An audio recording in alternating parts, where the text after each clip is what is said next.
Өлкө башчы Садыр Жапаров бүгүн 7-октябрда өлкөнүн жарандык авиация кызматкерлерин кесиптик майрамы менен куттуктады. Бул тууралуу президенттин маалымат кызматы кабарлады. Жапаров эл аралык каттамдарда жүргүнчүлөрдү ошондой эле жүк ташууда аба транспорту маанилүү роль ойной турганын белгилеген. Бул өзгөчө пандемия учурунда жарандардан сырткары социалдык жактан маанилүү гуманитардык медициналык буюмдар аба аркылуу ташылганда айкын болгонун айткан.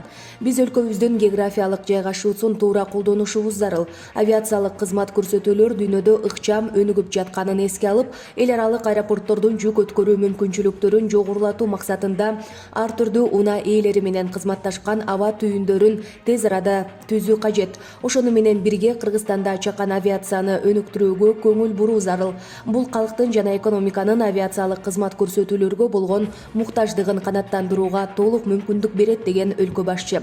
Президент авиация кызматкерлерине чың ден соолук, иштерине ийгилик, жагымдуу аба ырайын, ачык асман жана бакубат жашоо каалаган. Булак Спутник. Москвага келген 300дөй кыргыз жаранына Шереметьево аэропортунан чыгууга тыюу салынган. Бул тууралуу 24 маалымат агенттиги диаспоранын өкүлүнө таянып жазып чыкты. Алардын айтымында келгендердин жарандык паспорттары жана ID карталары алынган.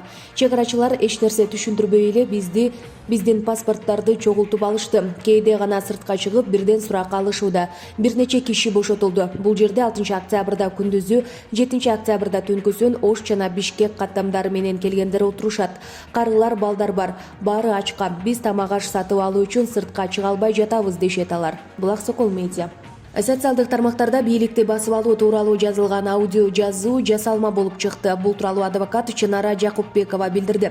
Анын айтымында Москва менен Алматыдан келген эксперттер ушундай тыянакка келишкен. Биз эки көз карандысыз экспертизаны демилгеледик. Эксперттер Ички иштер министрлигинин экс орун басары Курсан Асанов бийликти басып алуу жөнүндө айтып жатат делген жазуу монтаждалганын аныкташты, деди Чынара Жакупбекова. Эске сала кетсек, Ички иштер министринин мурдагы орун басары Курсан Асанов жана Толубайдын директорлор кеңешинин мурдагы мүчөсү Алмаз Сарыбаев бийликти күч менен басып алууга шектелип кармалган. Бул ишке мурдагы президент Алмазбек Атамбаев менен депутат Жанар Акаевдин да тиешеси бар экени айтылган. Буга социалдык тармактарда тараган Курсан Асанов Алмаз Сарыбаевдин бул жолду сүйлөшүүсүнүн аудио жазуусу негиз болгон. Учурда Курсан Асанов 50 СИЗОго, Алмаз Сарыбаев Бишкектеги 1 СИЗОго кармалууда. Кыргызстандык балбан Мерим Жуманазарова күрөш боюнча дүйнө чемпионатынын жарым финалында россиялык Ханум Вилиеваны утуп алды. Бириккен күрөш дүйнөсү уюмунун расмий сайты мелдештин жүрүшүн түз алып көрсөтүүдө. Жуманазарованын атандашы менен таймашы 3-3 эсебинде аяктады. Бирок акыркы аракетти кыргызстандык балбан кыз жасаган үчүн ага артыкчылык берилди. Эми финалда Жуманазарова япониялык Рен Миядзи менен кармашат. Финалдык беттеш эртең 7-октябрда болот. Булак Спутник. Кыргызстандык спортчу Айпери Медет кызы кыз-келиндер арасында күрөш боюнча дүйнө чемпионатынын коло медалын ататты. Бул тууралуу Бириккен күрөш дүйнөсү уюмунун сайтында айтылат. Кыргызстандык спортчу 76 кг салмакта болгариялык Мария Орешкова менен милдештин 1-8 финалында күрөшүп, ага мүмкүнчүлүк бербестен 10-0 эсебинде утуп алган. Чейрек финалда россиялык Марина Сроцева менен кескелип, аны дагы 10-0 эсебинде жеңген. Бирок жарым финалдык кармашууда эстониялык Эпмаяйге 3-3 эсебинде жеңилип, коло үчүн күрөшкө чыкты.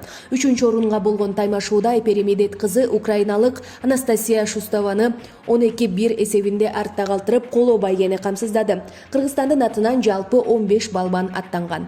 Булак кабар KG. Кыргызстандын 4 облусунда үшүп жүрүп, абанын температурасы төмөндөйт. Бул тууралуу Кыргыз гидромет борбору билдирет. Синоптиктердин маалыматына караганда 7-октябрда Чүй облусунун дыйканчылык аймактарында 0-2 градус, Чүй облусунун түндүгүндө жана Талас, Ысык көл, Нарын облустарынын дыйканчылык аймактарында -2-4 градус үшүк жүрүшү күтүлөт. Мындай үшүктүн жүрүшү жыйналбаган жашылча жемиштерге казылып алынып, жыйналбаган картошка жана кант кызылчасы үчүн коркунучтуу. Булак Спутник.